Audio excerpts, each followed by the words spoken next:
நம்ம ஈஸியா டேஸ்டியா இருக்கிற கேப்சிகம் கறி எப்படி பண்ணலாம்னு பார்க்கலாம். இதுல விட்டமின்ஸ் சி, பி, இ, ஃபோலிக் ஆசிட், ஆன்டி ஆக்சிடென்ட்ஸ் நிறைய யூஸ்ஃபுல்லான திங்ஸ் இருக்குங்க. வாங்க இதுக்கு என்னென்ன பொருள் தேவைன்னு பார்த்துடலாம். இதுக்கு பச்சை கலர் கேப்சிகம் 2 பெரிய சைஸ் பொடியா நறுக்கி வச்சுக்கோங்க. தக்காளி நல்லா பழுத்தது 2 பொடியா நறுக்கி வச்சுக்கோங்க. வெங்காயம் பெரிய சைஸ் 2 பொடியா நறுக்கி வச்சுக்கோங்க. எண்ணெய் 3 டேபிள் ஸ்பூன்,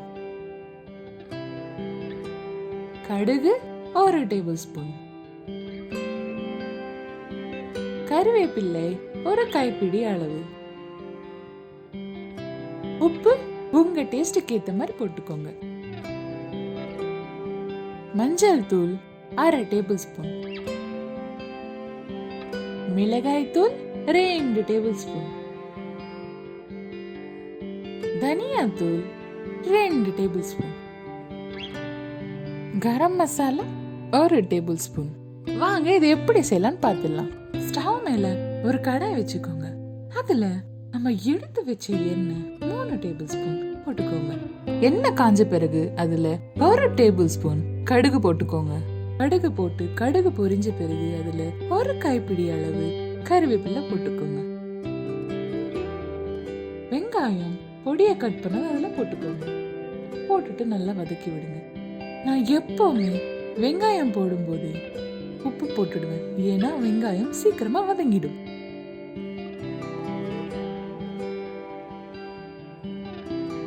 இப்போ வெங்காயம் கொஞ்சம் லைட்டா பிரவுன் ஆன உடனே அதுல தக்காளி போட்டுக்கணும்.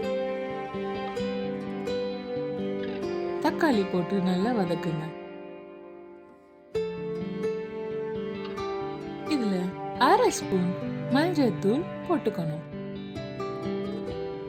மஞ்சள் தூள் போட்டு நல்லா மிக்ஸ் பண்ணி விடுங்க. 2 ஸ்பூன் மிளகாய் தூள், 2 ஸ்பூன் மல்லித்தூள், 1 ஸ்பூன் கரம் மசாலா போட்டு நல்லா கலந்து விடுங்க. மசாலா பாத்தீங்களா எவ்வளவு ட்ரை ஆயிடுச்சு. இப்போ இதுல நம்ம கேப்சிகம் போட்டுக்கணும். கேப்சிகம்ல நிறைய விட்டமின்ஸ் மட்டும் இல்லைங்க, ஃபங்கல் இன்ஃபெக்ஷனும் பாக்டீரியா இன்ஃபெக்ஷனும் வராம தடுக்கிறதுக்கு யூஸ் ஆகும். இது ஸ்கின்னுக்கு ரொம்ப யூஸ்ஃபுல்.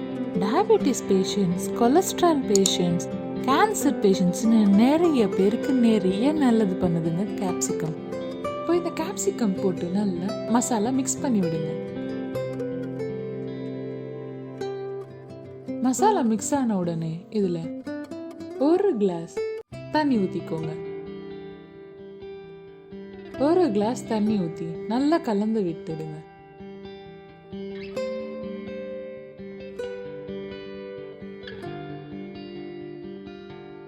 இப்போ இது மூடி போட்டு ஒரு 10 நிமிஷம் மீடியம் ஃப்ளேம்ல நல்லா கொதிக்கட்டும். 10 நிமிஷம் கழிச்சு கேப்சிகம் நல்லா குக் ஆயிடுச்சு. இதுல கொத்தமல்லி இலை பொடியா கட் பண்ணது போட்டுக்கணும். போட்டுட்டு நல்லா மிக்ஸ் பண்ணி விடுங்க.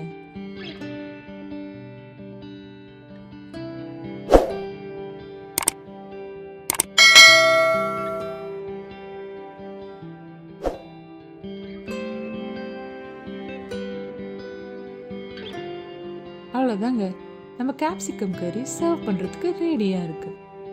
இது சப்பாத்தி கூட, ரைஸ் கூட, கர்ட் ரைஸ் கூட எது கூட சாப்பிட்டாலும் செம்மையா இருக்கும். மறக்காம ட்ரை பண்ணி எப்படி இருக்குன்னு சொல்லுங்க. தேங்க்ஸ் ஃபார் வாட்சிங். மறக்காம என் சேனலுக்கு சப்ஸ்கிரைப் பண்ணுங்க.